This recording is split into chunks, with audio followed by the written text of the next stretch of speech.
ঘুম থেকে উঠে না আমার ফোন ঘাটার এত পরিমাণে হাওয়া দিচ্ছে।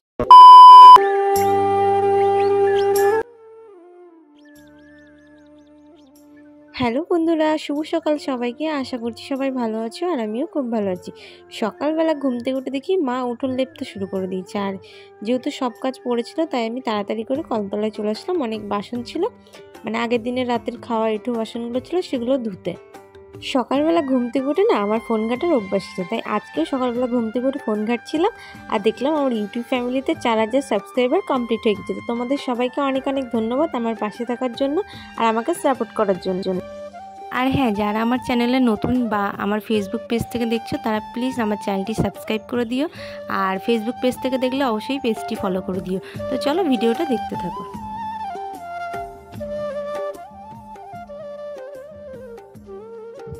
তো দেখতেই পাচ্ছ থালা বাসনগুলো সব ধোয়া গেছে, আর হাঁড়ি কড়াইটা পড়েছিল ওটা আমি পরে ধুয়ে নিয়েছিলাম।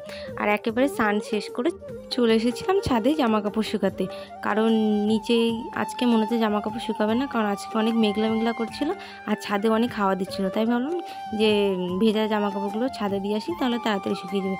ও বাবা, ছাদে এসে দেখি এত পরিমাণে হাওয়া দিচ্ছে, মনে হয় না যে এগুলো এখানে থাকবে। তাই তাড়াতাড়ি করে এগুলো মেলে দিয়ে আমি দেখো এদিক ওদিকে ইট খুঁজছিলাম। দেখো একটু পরেই দেখতে হবে, এদিক ওদিক খুঁজে খুঁজে যাই হোক 2-3টি ইট পেলাম, সেগুলো জামা কাপড় উপরে মানে রেখে দিলাম যাতে হাওয়ায় নিচে উড়ে না পড়ে। একটু পরে এসে আবার নিয়ে চলে যাব। আর চুলটাও না অনেক ভেজা ছিল, তাই গামছাটা জড়িয়ে রেখেছিলাম চুলে। আর আজকে ডুব দিয়ে স্নান করেছিলাম তো ওই জন্য পুরো চুলটাই ভেজা ছিল, তাই একটু দাঁড়িয়ে দাঁড়িয়ে চুলটা ঝেড়ে নিচ্ছিলাম। আর এরপর নিজে চলে এসেছিলাম আর দেখি কি একজন মাছওয়ালা এসছে বাড়ির সামনে। তাই বাবা মাছ কিনছিল, কী মাছ কেনে বুঝে পাচ্ছিল না। কিনছিল আজকে বাটা মাছ, তাই বাটা মাছগুলো বেছে বেছে নিচ্ছিল। বাটা মাছগুলো বেছে নিয়ে নিয়েছে, মা ওদিকে মাছ কাটতে বসে গিয়েছে। এখন আমি ঘরে এসে মাথা ছেটে সিঁদুর পরে নিয়েছি। এখন যাবো রান্নাঘরে গিয়ে রান্না বসাবো। আর এখানে পরিমাণ মতো চাল নিয়ে নিয়েছি, আমরা 3 জন ভাত খাবো, 3 জনের যেটা লাগবে সেটুকু পরিমাণ চাল নিয়েছি। আর এখানে এদিকে উনুনে হাঁড়ি বসিয়ে দিয়েছি, আজকে উনুনে রান্না করব। তাই চালটা সুন্দর করে ধুয়ে নিচ্ছি।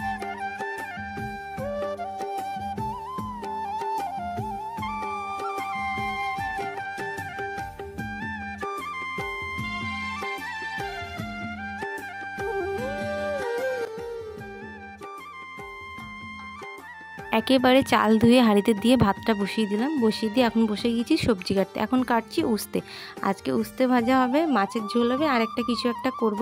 যা উস্তেগুলোতে পোকা আছে নাকি, এখন তো পোকা হয় ভিতরে অনেক, তাই দেখে দেখে কাটতে হচ্ছিলো।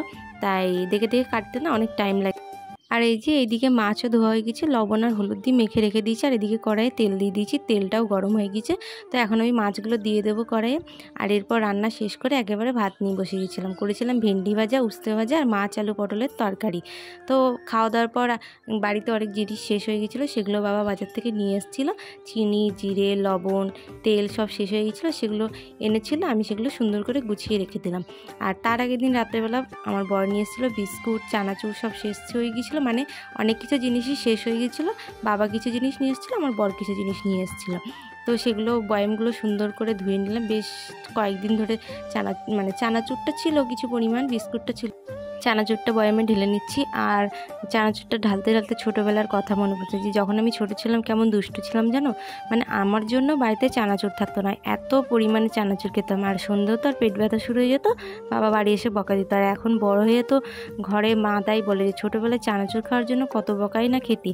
আর এখন বাড়িতে চানাচুর নিয়ে এসে শয়ে শয়ে চানাচুর পড়ে থাকে। আমাদের তো অল্প করে নিয়ে আসে, খাওয়ার অত লোক নেই বলে, তো সব চানাচুর নষ্ট হয়, পরে মা পাখিকে দিয়ে দেয়, নয়তো এদিক ওদিক ফেলে দেয়। আর এই যে আমার বর আমার জন্য কতগুলো অরিও বিস্কুট নিয়ে এসেছিলো। দেখো আমি খেতে ভালোবাসি, তাই একসাথে 5-6 প্যাকেট নিয়ে চলে এসেছি। কিছুদিন আগে না 1 প্যাকেট সুজি নিয়ে আসা হয়েছিল, তো অর্ধেকটা করা হয়েছিল আর বাকিটা ছিল, সেটাই কোটোটার মধ্যে ছিল।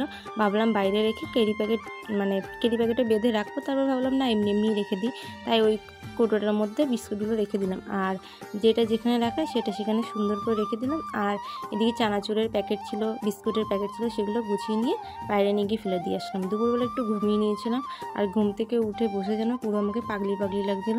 যাই হোক, এখন বিকালের অনেক কাজ আছে, সেগুলো করতে হবে, তাই এখন আর বসে থাকলে চলবে না। বিকালের সব কাজ শেষ করে আর কোনো ভিডিও করা হয়নি। এটা ছিল সন্ধ্যেবেলার ভিডিও। আমাদের এখানে স্টেশনে কীর্তন হচ্ছিলো, তো আজকে প্রসাদ দিচ্ছিল মার সাথে, সেখানেই চলে গিয়েছিলাম। তো আজকের মতো ভিডিওটা এখানে শেষ করছি। কেমন লাগলো অবশ্যই জানিও, ভালো লাগলে ভিডিওটি লাইক করে দিও। দেখা হচ্ছে পরের ভিডিওয়। টাটা।